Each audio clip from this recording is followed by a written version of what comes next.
Generalmente, vivimos en la periferia de nosotros mismos, un tanto fugitivos de nuestro misterio.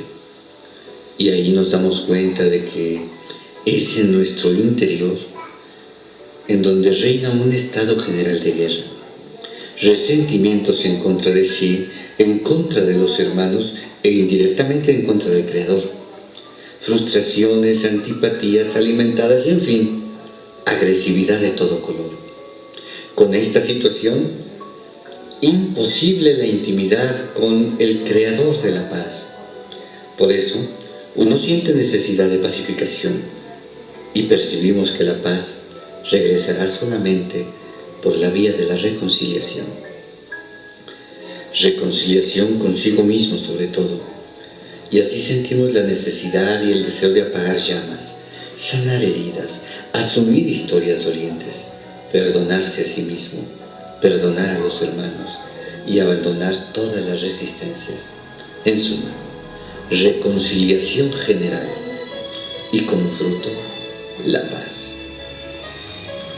Llamamos abandono, palabra muy ambigua. Al escucharla la gente cree que estamos hablando de resignación, pasividad o fatalismo. No es nada de eso, sino todo lo contrario. En todo acto de abandono hay un no y un sí. No a lo que yo quería o hubiese querido. ¿Qué hubiese querido? Venganza contra los que me hicieron tanto mal. No a esa venganza. Vergüenza por ser yo tan poca cosa. No a esa vergüenza. Tristeza porque se me fue la juventud.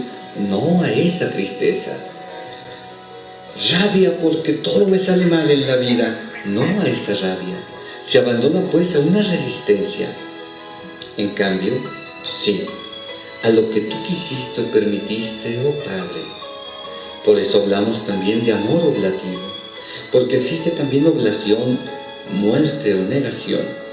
Se muere a algo vivo, por supuesto, al deseo de venganza, al deseo de resentimiento por los fracasos y en general a todas las resistencias interiores.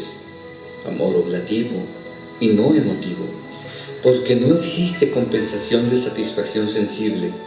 A nadie le gusta estar enfermo o fracasar. A nadie le agrada perder el prestigio, ser pasto de maledicencia o víctima de incomprensión. Pero estas y otras eventualidades las podemos asumir no con agrado, sino con paz, como quien abandona en las manos del Padre una ofrenda fragante y doliente. Padre, en tus manos me pongo. Haz de mí lo que quieras. Y comienza poco a poco la paz a inundar el alma. Todo lo que resistimos se nos transforma en enemigo. Si rechazas los dientes son tus enemigos. Si rechazas la nariz es tu enemiga.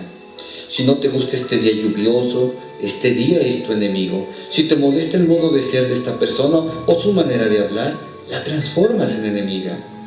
Aquel ruido, esa tos, ese suceso, todo lo que resistimos se nos transforma en enemigo.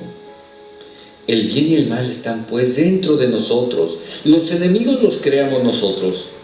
El temor es otra manera de resistir. Y así el temor crea a los enemigos porque crea fantasmas inexistentes.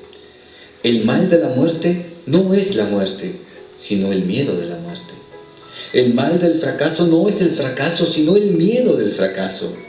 El mal de la enfermedad no es la enfermedad, sino el miedo de la enfermedad. El mal de que no me quieran no es que no me quieran, sino el miedo de que no me quieran. Al final, el enemigo único del corazón humano es el temor. Y este está dentro de nosotros y nosotros lo engendramos en la medida en que resistimos mentalmente. A veces el temor tiene otros nombres, por ejemplo, angustia, ansiedad, tristeza.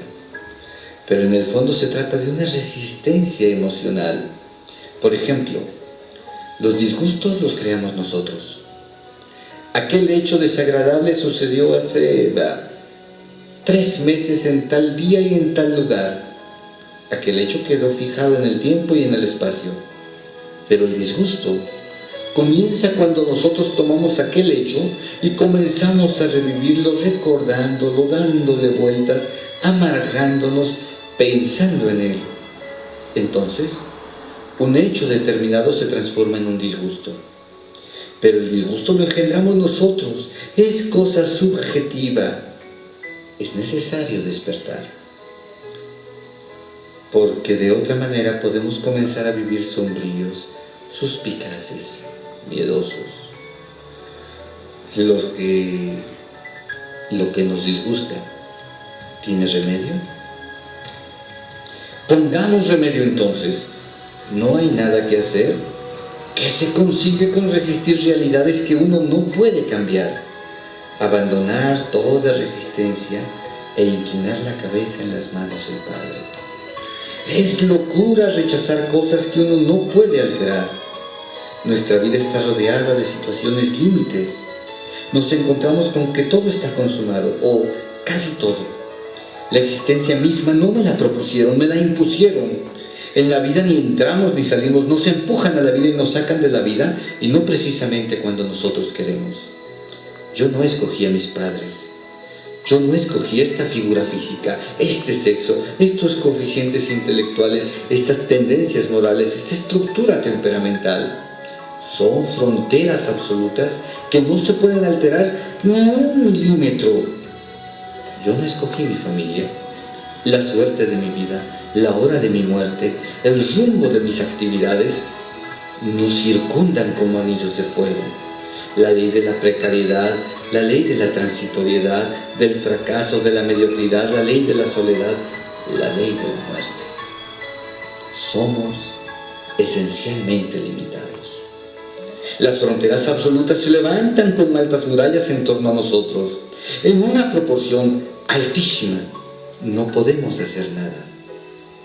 La zona de la libertad, es decir, aquello que podemos cambiar, es pequeñísimo. ¿Qué hacer? En aquello que podemos alterar, hacer el 100% para cambiarlo. En lo que no se puede cambiar, abandonar toda resistencia en las benditas manos del Padre.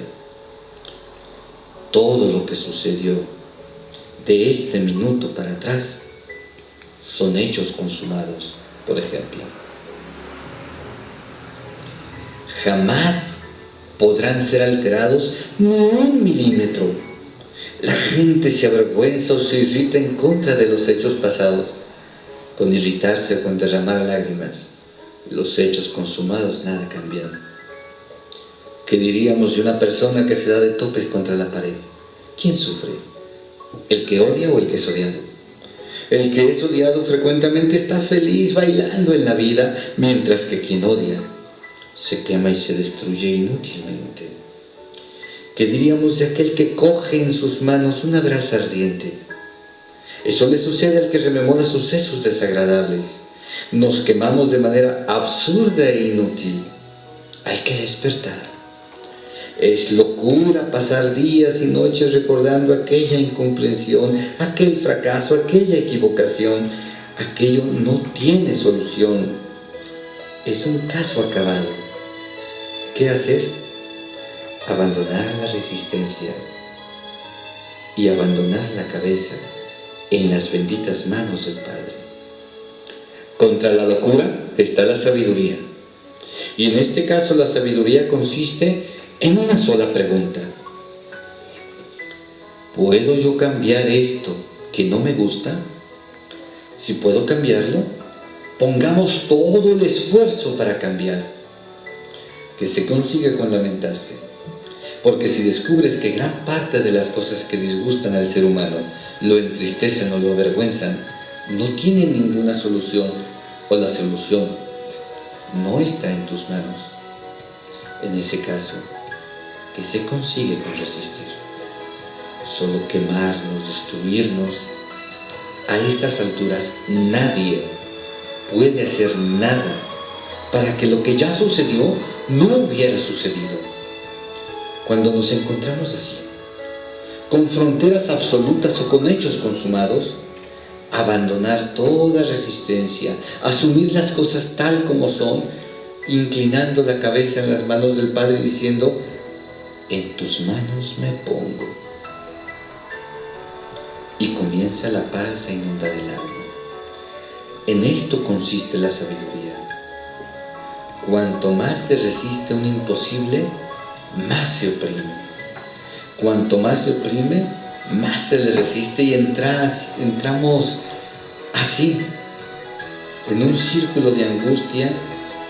Angustia es la sensación de estar oprimido, apretado. Angustia viene de angosto. Pero no es que los fracasos o disgustos se aprieten contra nosotros. Somos nosotros los que al resistir emocionalmente un hecho, nos apretamos en contra de ese hecho. Y así se generan los estados obsesivos, depresivos o maníacos. Y mucha gente se siente infeliz, porque al rechazar tantas cosas, vive dominada por las mismas cosas rechazadas, que por rechazadas se le fijan mentalmente. Repito, ¿esto que rechazo tiene algún remedio? Pues manos a la obra. Abandonarse no significa cruzarse de brazos, sino agotar todas las posibilidades. Ahora, no hay nada que hacer, todo está clausurado, entonces cerrar la boca. Abandonar la resistencia. Dejar que las cosas sean lo que son e inclinar la cabeza en las manos del Padre. En tus manos me pongo, Padre. Sea en mí hecha tu voluntad.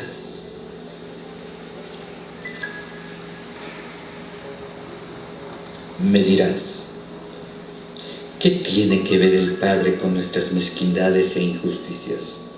Justamente de esto depende la paz. Exactamente de esto depende la paz. De mirar las cosas o no mirarlas en la perspectiva de la fe. El Padre organizó el mundo, la vida y el universo según un sistema regular de leyes. Las leyes del espacio, las leyes biológicas y las leyes psicológicas. Normalmente, el Padre respeta su obra y las cosas siguen su marcha.